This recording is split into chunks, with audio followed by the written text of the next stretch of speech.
Good evening. Now we will continue with the Q&A. Thank you for accepting our invitation and being with us today.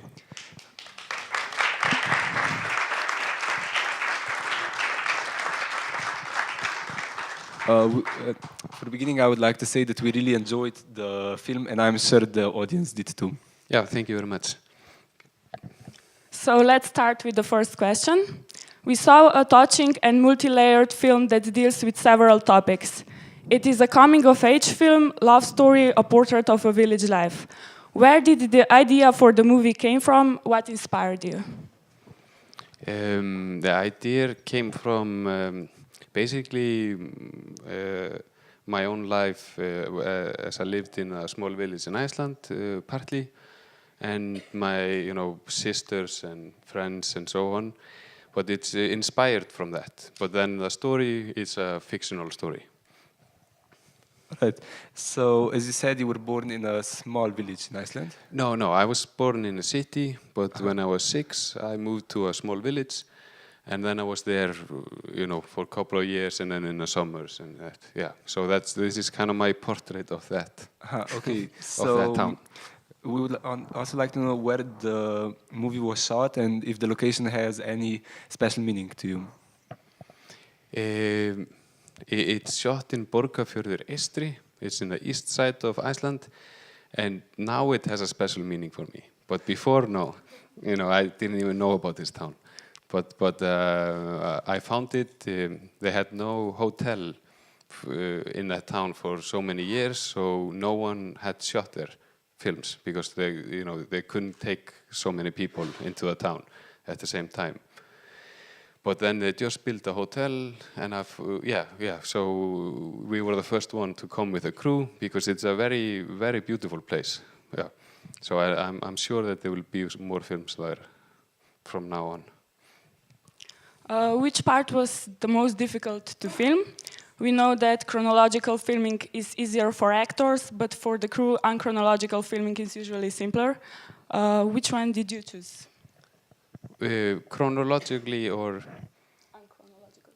Yeah, as a director, you always want to shoot chronologically. That's your idea, and that's what you come up with in the beginning, but then you give it away as soon as the AD starts putting down the production plan. And then you're like, oh fuck, no, because you save so much time doing it on chronologically. So we try to have everything in a time, but most of it is shot, back and forth and so on. And also because you want to have a sunny day in the beginning and rain in that scene. So then the weather controls a lot when you will shoot what scene. Do you think that the actors were affected by this? That it wasn't chronological? Do you think it would be easier for them, especially for the younger ones that maybe aren't as experienced? No, I don't think so, because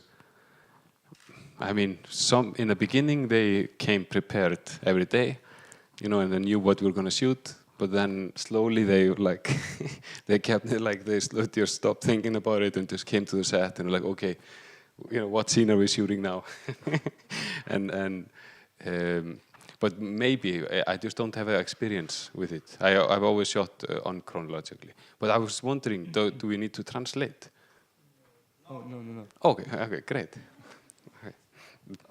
So to continue, we noticed that there is a lot of symbolism in the film. And the most common motive which we noticed is the carcass or dead animals, the bodies of dead animals, also the bones. And what is the meaning behind this? Well, it's...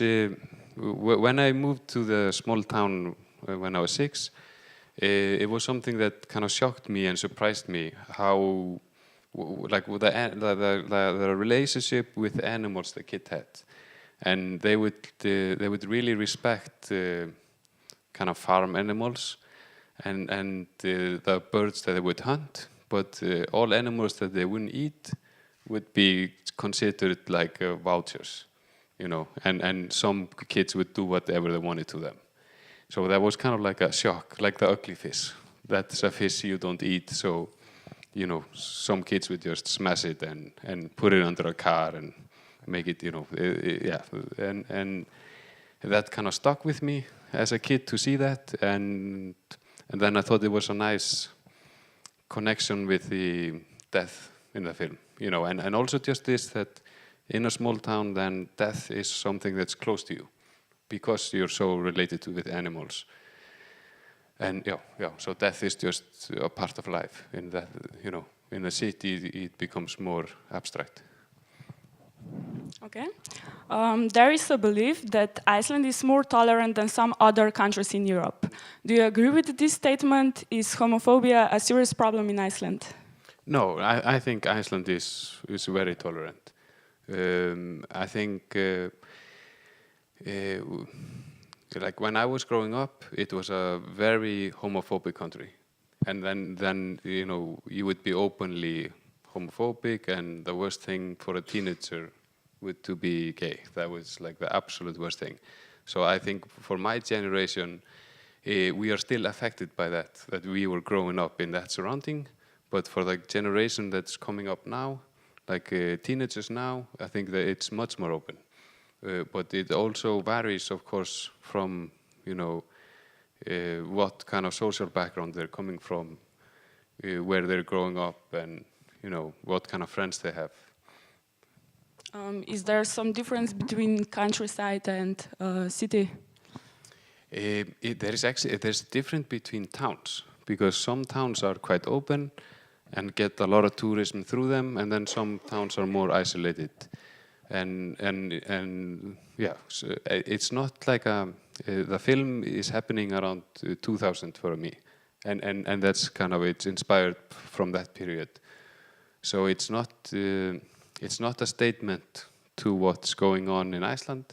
It's more a story about these two boys, and homosexuality is one part of that story with Christian, and mostly because I knew boys that were affected by this, so I wanted to, you know, have it as a part of the story, and mostly the inner conflict, you know, even though everyone could accept Christian around him, like if his old friends would accept him, it would still not, you know, it's still a big thing for him to accept it, because, you know, as a teenager you just don't want to be different in a many way. Yeah. Okay. Are there any questions from the audience?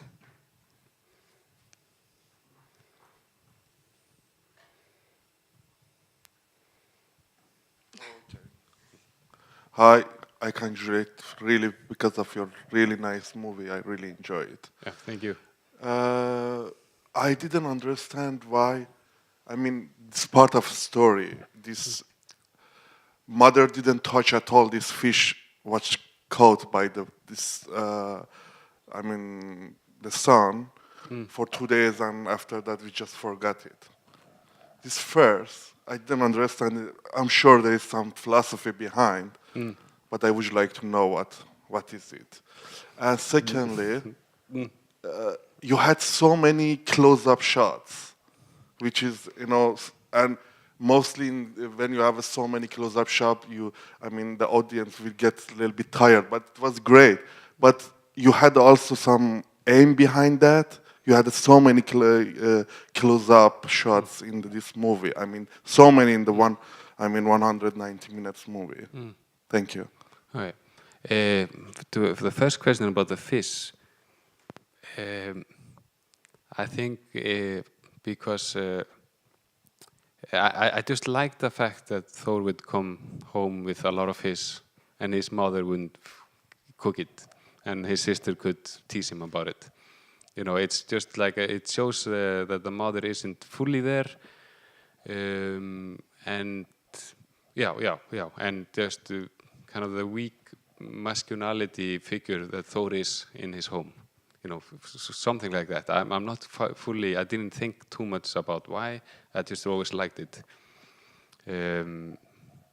About the close-ups, we wanted to be very close to the characters, me and my cinematographer, and we wanted them to be able to move around like they wanted in the scenes. So they are acting with a script, like verbally, but physically they were allowed to you know, jump around or do stuff, and we would encourage them to kind of keep them fresh, to kind of, you know, move you know, differently in each take, and the cinematographer had to kind of just follow them and kind of it would almost become a dance between them and the cinematographer. But I think the close-ups is mostly just that we wanted to be close to them.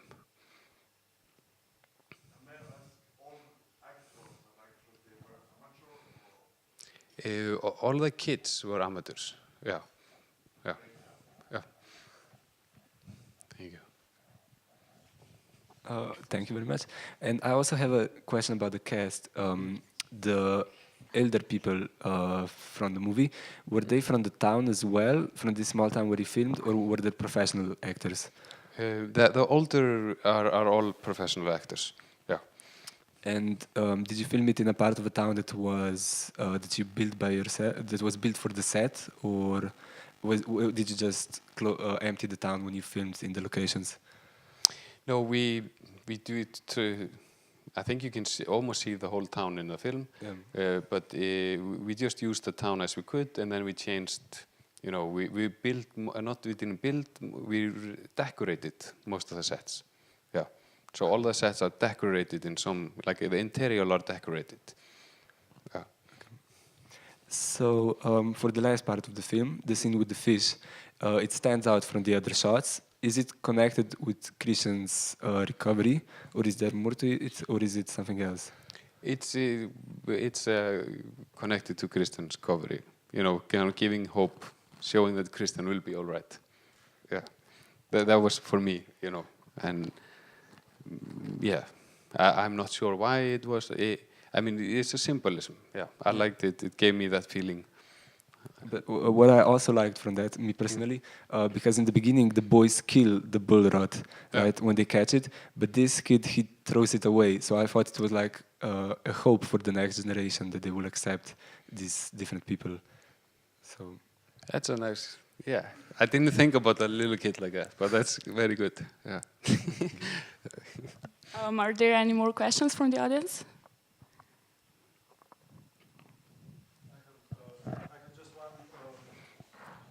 Thank you. I have a praise, more like than a question. I must say I admire the reality and the story of the film, and I must compare it to another Icelandic movie I saw that was about horses and men. Yeah. Okay. And maybe a question: what are your I don't know. Idols in the film, like favorite directors. I think for me it was. I have a lot of favorite directors. One is Lars von Trier, even though he's not popular now, and yeah, Lynn Ramsey I like a lot. Who else? Ruben Östlund now. I think he's doing very interesting stuff. The guy who did Square. Yeah. But it's yeah. I have many favorite directors, but for this film, it was maybe films like Stand By Me, Swedish Love Story, like kind of these coming of age films in the 70s that inspired me. Okay, so Guðmundur, thank you for your time, for being with us today. Yeah. Would you maybe like to add anything? No. If no one has a question, then I'll just thank you for coming and listening. Yeah. Okay.